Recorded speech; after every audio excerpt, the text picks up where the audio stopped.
বাংলাদেশের প্রধান উপদেষ্টা অন্তর্বর্তী সরকারের 4 দিনের চীন সফরে তার যাওয়ার কথা। কিছুটা দেরিতে হলেও তিনি চলে যাচ্ছেন, তিনি চলে গেছেন চীন। এই যে ইউনূস সাহেব চলে গেলেন, এর মধ্যে কি সেনা কিছু করতে পারে? অবশ্যই পারে করতে। ইউনূসকে তিনি চীনে রেখে দিয়ে বলবেন, যাও বাবা, ওখান থেকে ঘুরে যাও, অন্য কোথায় যাবে চলে যাও, এটাও বলতে পারেন। হয়তো এই কথাটা আবার হয়ে গেছে, সেই হিসেবে তাকে পাঠিয়েছেন কিনা সেটাও জানি না, কারণ প্রায় 5 ঘন্টা পরে, শিডিউলের 5 ঘন্টা পরে তিনি চলে গেছেন আজকে চীনের উদ্দেশ্যে। একটা জিনিস দেখুন, আবার এই যে আমাদের ওয়াকার সাহেব, তাকে এই যে চীন থেকেই তার বাংলাদেশের প্রধান উপদেষ্টার পদে ছুটি দিয়ে দিতে পারেন, একটা সম্ভাবনার কথা, এই সম্ভাবনাটা মাথায় ঘুরছে। কারণ চীনের ব্যাপারে বেশ কিছু কথা কিন্তু বাজারে ভালো রকম করে একটা কুসংস্কার হিসেবে, কু বলুন আর সু বলুন, যাই হোক, একটা সংস্কার হিসেবে কিন্তু গেঁথে গেছে। চীন গেলে তার পাখা কাটে মানে তার যে ক্ষমতার পাখা, সেই পাখাটা কেটে যায়। কেন বলছে কথাটা এই জন্য বলছি, দেখুন, ইতিহাস আমাদেরকে এই কথাটা বলতে বাধ্য করছে। আমি সংস্কার কুসংস্কার কিছু বলছি না, কিন্তু কি একটা অদ্ভুত যোগ দেখবেন এদের মধ্যে রয়েছে। সেটা দেখুন, এই যে শেখ হাসিনা, তিনি 2024 সালে তিনি তার ক্ষমতা থেকে চলে যাওয়ার ঠিক আগেই তিনি চলে গিয়েছিলেন চীন সফরে। সেই চীন সফর থেকে ফিরেই কিন্তু তিনি তার ক্ষমতার থেকে চলে যেতে বাধ্য হলেন। তার মানে এটা হচ্ছে শেখ হাসিনা। আবার দেখুন, হুসেন মোহাম্মদ এরশাদ 1990 সালের 5 নভেম্বর, 1 মাসের এই সময় তিনি করলেন কি, চীন সফর সেরে ফিরে এসেছিলেন 1990 সালের 5 নভেম্বর তারিখে। আর 1 মাসের মধ্যেই তার ক্ষমতা চলে গেল। তিনি মারা যাননি, শেখ হাসিনাও মারা যাননি, তিনিও সুস্থ আছেন, ভালো আছেন, ভারতের অতিথি হয়েছেন। আর হুসেন মোহাম্মদ এরশাদ, তিনি ক্ষমতাচ্যুত হলেন, কিন্তু তিনি সুস্থ দেহে তারপর বহুদিন ধরে রাজনীতিও করে গেছেন। তিনি ক্ষমতা হারান কত তারিখে? ওই যে বললাম, 5ই নভেম্বর 1990-এ তিনি বাংলাদেশে ফিরে এসেছেন চীন সফর শেষে। আর ক্ষমতা তিনি হারালেন 6 ডিসেম্বর 1990, 1 মাসের মধ্যে। এরপর ধরুন জিয়াউর রহমান, জেনারেল জিয়াউর রহমান, প্রেসিডেন্ট জিয়াউর রহমান, তিনি তার শেষ সফর করেছিলেন কোথায়? চীনে। তিনি 1981 সালের 15ই এপ্রিল তিনি চীন সফর শেষ করে তার দেশে ফেরেন। তারপর তিনি নিহত হন এক সামরিক অভ্যুত্থানে। সেই নিহত হওয়ার তারিখটা কোথায়, কবে? তার তারিখটা হচ্ছে 30শে মে 1981। অর্থাৎ 1981 এপ্রিলে, 15ই এপ্রিল তিনি ফিরলেন চীন সফর শেষে দেশে। আর তিনি নিহত হলেন কবে? 30শে মে 1981, ঠিক 1.5 মাসের ব্যবধান। একই কথা, এটা যে শুধু বাংলাদেশের ক্ষেত্রে এটা ঘটে তা নয়, এইটা ঘটে ভারতের এই উপমহাদেশের, মানে চীন আমাদের যে মহাদেশের মধ্যে আছে, এই উপমহাদেশে চীনের টাকায় অনেকেরই দিন চলে, অনেকের পেটের ভাত জোটে, চীনের থেকে ঋণ নিয়ে খায়, তারপর সেই ঋণের দায়ে তাদের সবকিছু বিক্রি করে দিতে হয় চীনকে। বাংলাদেশ তার অন্যতম। আর অন্যতম কি আছে? পাকিস্তান। সেই পাকিস্তান দেখুন, পাকিস্তানে ইমরান খান বিপুল ভোটে জিতে এলেন। তিনি তারপরে চীন সফর শেষে তিনি ফিরলেন দেশে, তারপরই তার পতন ঘটল, তাকে ক্ষমতা থেকে সরে যেতে হলো, এখন জেলখানায় আছেন। তারপর ধরুন আমাদের শ্রীলঙ্কার যে প্রেসিডেন্ট রাজাপক্ষের সরকার, তিনিও তার শেষ সফর কোথায়? চীনে। তারপরই ক্ষমতা থেকে চলে যেতে হলো তাকে, সে এরকম এক গণ অভ্যুত্থানের পরিণামে। তো চীন যেন মনে হচ্ছে চীনকে ছুলে, অনেকে বলে না গ্রামের দিকে, অমুককে দেখলে আজকে আর ভাত জুটবে না, কিছু কিছু লোকের নাম থাকে যাদের নাম লোকে নিতে চায় না, বলে যে এরা হচ্ছে অপয়া। তেমনি চীন সফরও বাংলাদেশের নেতাদের পক্ষে, বিশেষ করে বাংলাদেশের ক্ষমতায় যারা থাকেন তারা চীন সফর শেষে এলে চীন সফর সেরে দেশে ফিরলে তারাও যেন তাদেরও পতন ঘটে। চীন তাদের কাছে অপয়া। আমাদের ইউনূস সাহেব চীনে গেছেন 4 দিনের মধ্যে, পরে তার ফিরবার কথা।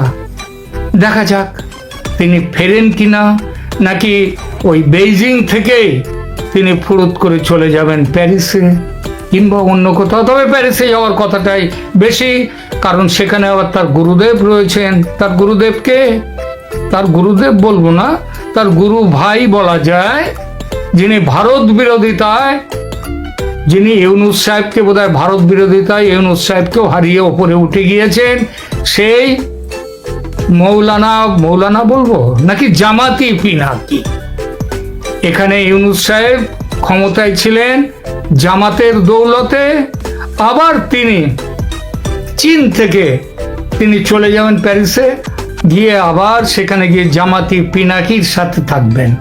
তিনি আজকে সকাল 6টা 6:30 নাগাদ তিনি সদল বলে যান, তার সাথে আরো উপদেষ্টারা ছিলেন কয়েকজন। তারা যান, গিয়ে সেখানে গিয়ে স্মৃতিসৌধে পুষ্পার্ঘ দেওয়ার পর তিনি কিন্তু সাথে সাথে চলে যাননি। তিনি গেছেন বাংলাদেশ সময় প্রায় 12টা নাগাদ তিনি চীনের উদ্দেশ্যে, চীন সরকার যে বিমান পাঠিয়েছিল সেই বিমানে তিনি চলে গেছেন চীন। 4 দিনের সফর করবেন তিনি চীনে।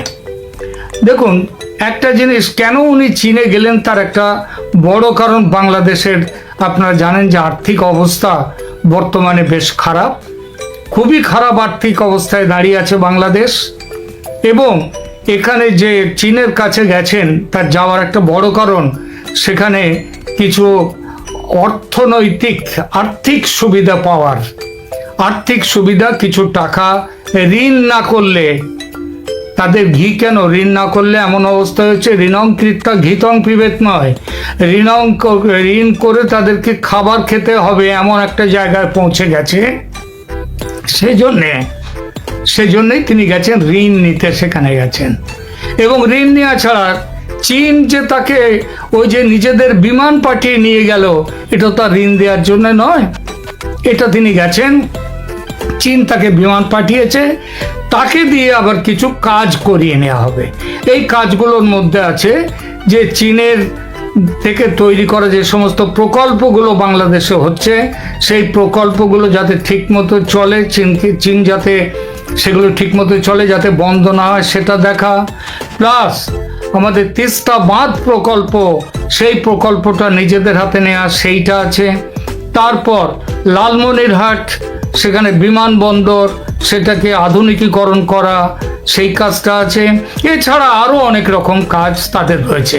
আপনাদের হয়তো মনে আছে এই মাত্র মাসখানেক আগে জাপান সরকারের প্রতিনিধিরা বাংলাদেশে এসেছিলেন এবং এখান থেকেও জাপানে গিয়েছিলেন, এবং সেখানটাতে একটা কথা হয়েছিল যাতে জাপানও বেশ কিছু প্রজেক্টে বাংলাদেশে অর্থায়ন করেছে, সেই প্রজেক্টগুলো যাতে ঠিকমতো চলে, তাদের টাকা যাতে জাপান সরকার ফেরত পায় ঠিকমতো, সেসবগুলোর জন্য জাপান সরকারেরও মাথা ব্যথা শুরু হয়েছে এবং তার জন্যে তারাও এখানে আসছেন।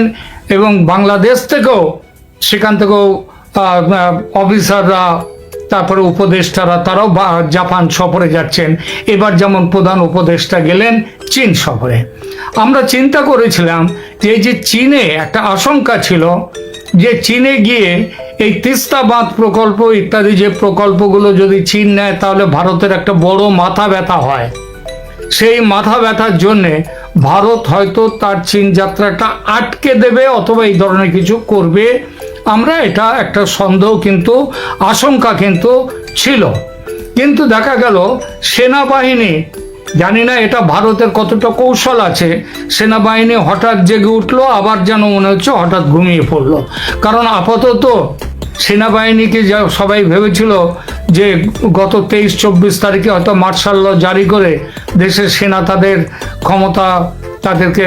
ক্ষমতার মধ্যে নিয়ে আসবে, দখলে নিয়ে আসবে, সেটা হয়নি।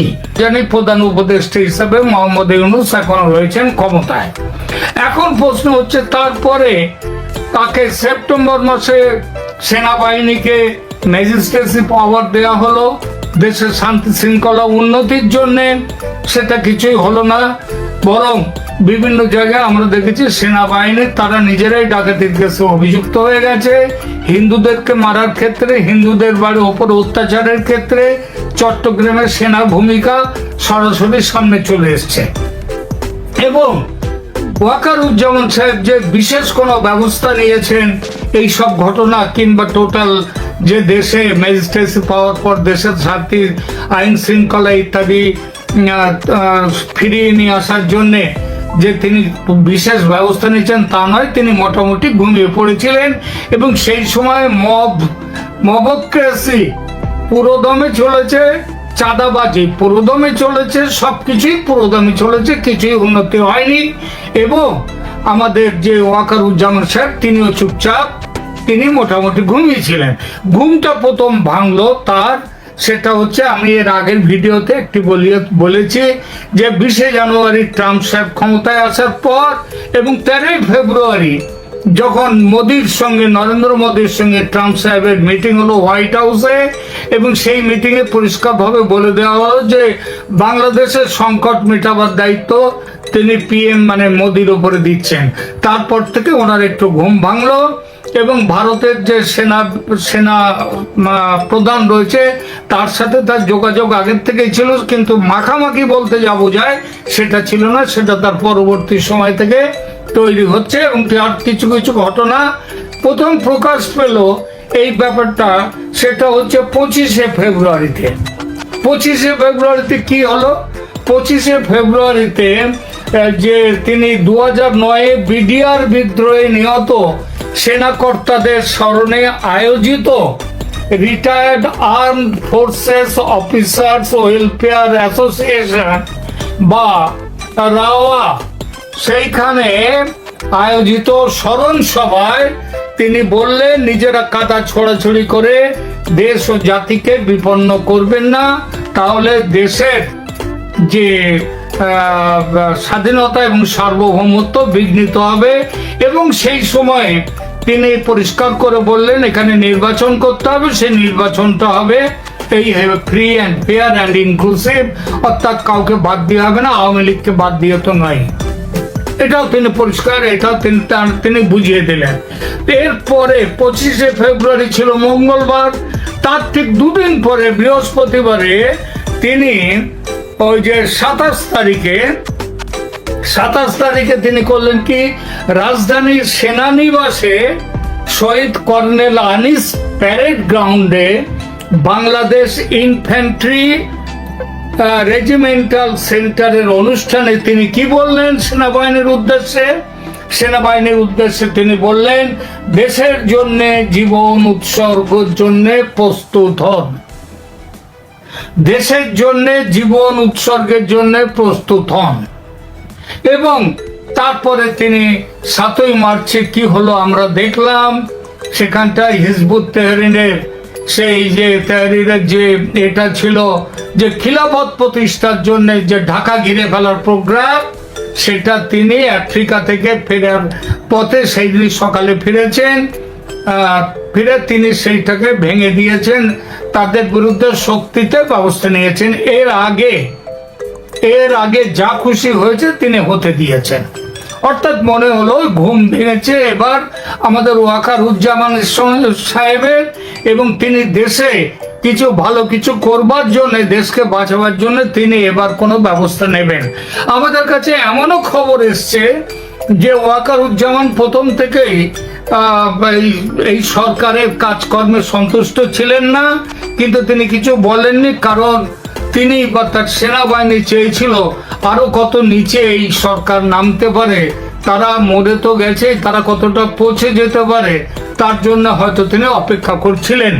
কিন্তু এইবার যখন 25 তারিখ এবং 27 তারিখের এই ব্যাপারের পর এবং 7ই মার্চের ঘটনার পর আস্তে আস্তে এবং তারপরে 11ই মার্চে তিনি আবার করলেন কি, সে হাসনাত আবদুল্লাহ এবং সার্জিস আলমের সঙ্গে একটি মিটিং করেছিলেন সেনা সদরে বসে, তার বাড়িতে বসে, তার ভবনে বসে, মানে তার বাসভবনে। সেই মিটিং এর খবর নিয়ে একটা হুলস্থুল বেঁধে গেল, সেটাও আপনারা দেখলেন। মানে 21 তারিখে সেই ব্যাপারটা হাসনাত আবদুল্লাহ এমন ভাবে প্রডিউস করলেন যে সেখানটায় মানে সেনাবাহিনী প্রচন্ড ক্ষুব্ধ হয়ে গেল।